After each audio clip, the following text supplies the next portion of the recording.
नमस्कार दोस्तों, आईपीएल 2021 के सबसे ज़्यादा धमाकेदार मैच और जिस मैच का सबको बेसब्री से इंतज़ार था और जिस खिलाड़ी के परफॉर्मेंस की सबसे ज़्यादा लोग इंतज़ार कर रहे थे, उस मैच के हाइलाइट्स लेके हम लोग आपके सामने आ गए हैं। दोस्तों, मैच के हाइलाइट्स देखें उससे पहले मेरा आप लोगों से एक छोटा सा क्वेश्चन है कि क्या आपको लग रहा है कि इस साल ग्लेन मैक्सवेल ऑरेंज कैप अपने साथ लेके जाएंगे? क्या वो पूरे सीज़न ऐसा ही परफॉर्म करके दिखाएंगे? दोस्तों, कमेंट बॉक्स में जाइए और कमेंट बॉक्स में अपनी राय ज़रूर से रखिएगा और ये भी बताइएगा कि आरसीबी के इस साल का परफॉर्मेंस आप लोगों को कैसा लग रहा है। दोस्तों, मुझे तो पर्सनली काफ़ी ज़्यादा अच्छा लग रहा है कि विराट कोहली की टीम इतना ज़्यादा अच्छा परफॉर्म कर रही है बैटिंग में, और विराट कोहली की जो कैप्टेंसी है इस आईपीएल काफ़ी ज़्यादा निखर के सामने आई है, क्योंकि जो वर्ल्ड कप होने वाला है, वर्ल्ड कप से पहले विराट कोहली की इतनी शानदार कैप्टेंसी देख के हर इंडियन को उन पे गर्व और ज़्यादा होने लगा होगा। नहीं तो अधिकतर लोग तो यही डिमांड कर रहे थे कि वर्ल्ड कप में रोहित शर्मा को कप्तानी मिल जानी चाहिए, लेकिन विराट कोहली ने इसका करारा जवाब दे दिया है आईपीएल के सीज़न की शुरुआत में ही। अब दोस्तों, चलिए बात कर लेते हैं आईपीएल 2021 के मैच नंबर जो 10 हुआ Kolkata night Riders versus Virat Kohli की रॉयल चैलेंजर बेंगलुरु के बीच, उस मैच के हाइलाइट्स के बारे में। अब दोस्तों, आरसीबी जब बैटिंग करने उतरी तो लग नहीं रहा था कि चेन्नई जैसी, जो गर्मी में पहली बात तो मैच स्टार्ट हुआ दिन के समय, इस आईपीएल सीज़न का इस समय का पहला मैच है जो दिन में खेला गया, और ऐसा लग नहीं रहा था कि कोई भी टीम इस गर्मी में 165 या 170 रन के स्कोर को पार कर पाएगी। लेकिन विराट कोहली की टीम ने इस सब का मुंह बंद कर दिया और 200 के स्कोर को पार किया। चलिए जान लेते हैं अब दोस्तों कि आखिर ये एक चमत्कार हुआ कैसे, और विराट कोहली की टीम शुरू के ओवर में 2 विकेट खोने के बाद इतना अच्छा परफॉर्म कैसे करी। तो दोस्तों, चलिए जान लेते हैं पूरी हाइलाइट्स को। तो दोस्तों, विराट कोहली की टीम के लिए यानी कि रॉयल चैलेंजर बेंगलोर के लिए ओपनिंग करने उतरे देवदत्त पडिक्कल और विराट कोहली दोनों ही पहले, और सामने वाले की तरफ से ओवेन मॉर्गन की तरफ से एक थोड़ी सी दिमाग वाली कैप्टेंसी देखी गई कि उन्होंने शुरू के ओवर में ही स्पिनर दे दिए। पहला ओवर हरभजन सिंह ने डाला जो कि काफ़ी अच्छा ओवर था, विराट कोहली को थोड़ा ट्रबल भी हुआ, और दूसरा ओवर वरुण चक्रवर्ती ने किया। अब दोस्तों, वरुण चक्रवर्ती दूसरे ओवर में आए, विराट कोहली एक हिट करने के चक्कर में, एक चौका बटोरने के चक्कर में ऑफ साइड के ऊपर से शॉट मारने की कोशिश करी, लेकिन राहुल त्रिपाठी के शानदार कैच के कारण विराट कोहली को आउट होकर मैदान से जाना पड़ा। दोस्तों, ये विराट कोहली का जो विकेट है मैं वरुण चक्रवर्ती को नहीं, राहुल त्रिपाठी को देना चाहूँगा, क्योंकि बहुत ही ज़्यादा शानदार कैच किया इतनी भरी गर्मी और इतनी धूप में। अच्छी खासी उनको दौड़ लगानी पड़ी थी, उसके बाद डाइव मार के कैच किया जो कि इम्पॉसिबल कैच लग रहा था, और इस साल का आईपीएल का सबसे ज़्यादा वैल्यूएबल कैच तो मैं उसी कैच को मानता हूँ। अब दोस्तों, चलिए आगे बढ़ते हैं और हाईलाइट जानते हैं। तो दोस्तों, उसके बाद बैटिंग करने उतरे रजत पाटीदार, और उसी ओवर में वरुण चक्रवर्ती की आखिरी बॉल पे उन्होंने क्लीन बोल्ड कर दिया और लग रहा था कि वरुण चक्रवर्ती भयंकर फॉर्म में निकलेंगे।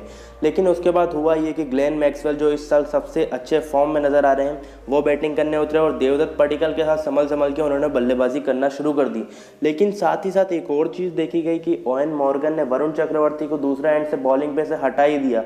उसके अलावा इतने अनऑर्थोडॉक्स डिसीजन लिए, क्योंकि हरभजन सिंह भी अच्छी बॉलिंग कर रहे थे, उन्हें भी हटाया, शकीब अल हसन को लाया, शकीब अल हसन पहली ओवर में मैक्सवेल से छक्का खा बैठे।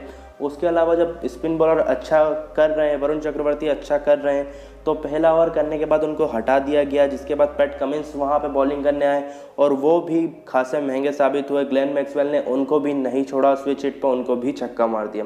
तो दोस्तों, जहां Kolkata night Riders royal challenger Bangalore पे हावी हो सकती थी जिस टाइम पे, क्योंकि शुरू में 2 विकेट जल्दी चले गए तो लग रहा था आरसीबी अब की बार बहुत कम स्कोर बनाएगी, लेकिन ओवेन मॉर्गन की मैं बोलूँगा कि खराब कैप्टेंसी डिसीजन के कारण, क्योंकि वरुण चक्रवर्ती को हटा दिया, हरभजन सिंह को हटा दिया जब आरसीबी पे उनको प्रेशर बनाना था, क्योंकि ग्लेन मैक्सवेल शुरू में स्पिनर को उतना अच्छा नहीं खेल पाते बिना सेट हुए। जब आरसीबी पे उनको प्रेशर बनाना चाहिए था तब उन्होंने प्रेशर रिलीज पूरी तरीके से करवा दिया, हर तरीके के बॉलर आजमाए उन्होंने, और इसके कारण आरसीबी पूरी तरीके से हावी हो गई। मैक्सवेल शुरू से ही आते से ही अब की बार थोड़े से आतिशी अंदाज में नजर आ रहे थे। उन्होंने स्विच हिट 3 बार मारे, जिसमें से 2 बार चौका मारा और 1 बार उन्होंने जोरदार छक्का मारा, और मैक्सवेल एक तरफ से लग रहे थे कि आज तो शतक बना के ही जाएंगे। तो मैक्सवेल और देवदत्त पडिक्कल के बीच 85 रन की साझेदारी हुई, जिसमें पूरा की पूरा योगदान मैक्सवेल का था, और देवदत्त पडिक्कल थोड़ा सा ट्रबल में नजर आ रहे थे क्योंकि वो उनका स्ट्राइक रेट काफ़ी ज़्यादा कम था।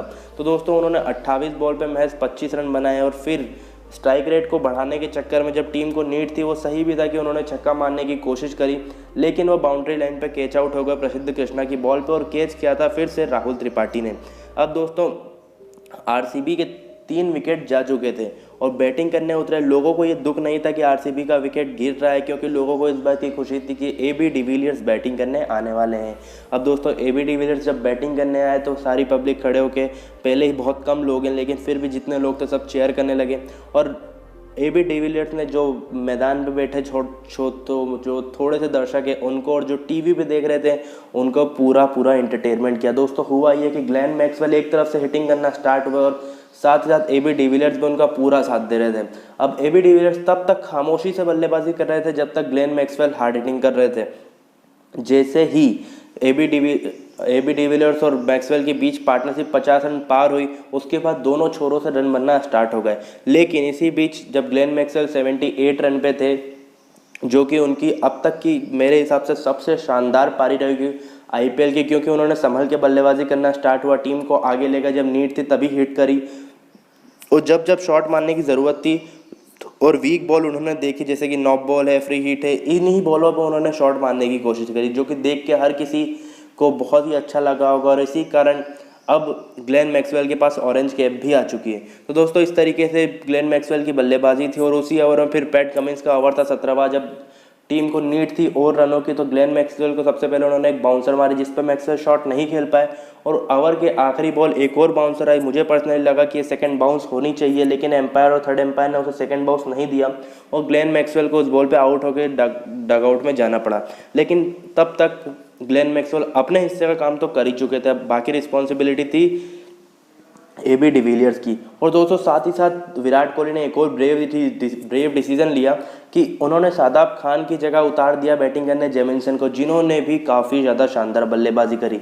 लेकिन मैक्सवेल के आउट होने के बाद एक तरफ से AB डिविलियर्स अपने जो पीक फॉर्म होता है उसमें वापस आए और उन्होंने हार्ड हिटिंग करना स्टार्ट हुआ। जब मैक्सवेल आउट हुए थे तो AB डिविलियर्स 34 रन पे थे, लेकिन उसके बाद पूरा दरअंदार AB डिविलियर्स ने अपने कंधों पे लिया और 74 रन तक गए वो अकेले इंडिविजुअल, और टीम के स्कोर को आखिरी 3 ओवर में 60 रन मार के टीम के स्कोर को 205 रन तक पहुंचाया, जो कि एक समय इम्पॉसिबल लग रहा था।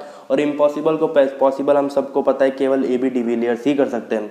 तो AB डिविलियर्स और ग्लेन मैक्सवेल की शानदार पारी और जेमिसन की 2-3 हार्ड हिटिंग के कारण आरसीबी शुरू में 2 विकेट खोने के बावजूद इतना अच्छा परफॉर्म किया कि 205 रन तक पहुंच गए। तो दोस्तों रिपोर्ट्स लिखे जाने तक आरसीबी की बैटिंग हो चुकी है और KKR बैटिंग करने उतरने वाली थी, लेकिन अब तो मुझे यही लग रहा है कि आरसीबी इस मैच को काफ़ी आसानी से जीत जानी चाहिए, क्योंकि जितनी भी चीज़ें हुई इस मैच में, जितनी भी घटनाएं हुई, सब आरसीबी के पक्ष में जा रही है। तो अंदर से जो गट फीलिंग आती है वो तो यही बोल रही है कि आरसीबी को आला मैच जीत जाना चाहिए। अगर विराट कोहली अच्छी कैप्टेंसी करते हैं और चेन्नई की गर्मी जिस हिसाब से है उस हिसाब से इस स्कोर को चेस कर पाना काफ़ी ज़्यादा मुश्किल है। लेकिन हम सभी को पता है कि कोलकाता नाइट राइडर्स वही मैच जीतती है जो इम्पॉसिबल होते हैं। जो पॉसिबल मैच होते हैं उनको तो हार जाती है, लेकिन इम्पॉसिबल मैच को कोलकाता जीत जाती है। दोस्तों देखते हैं अब आने वाले टाइम में पूरा होता क्या है। जब तक के लिए वीडियो अच्छा लगा तो वीडियो को एक लाइक कर देना। मिलते हैं अगले वीडियो में, जब तक के लिए बाय बाय, स्टे ट्यून्ड।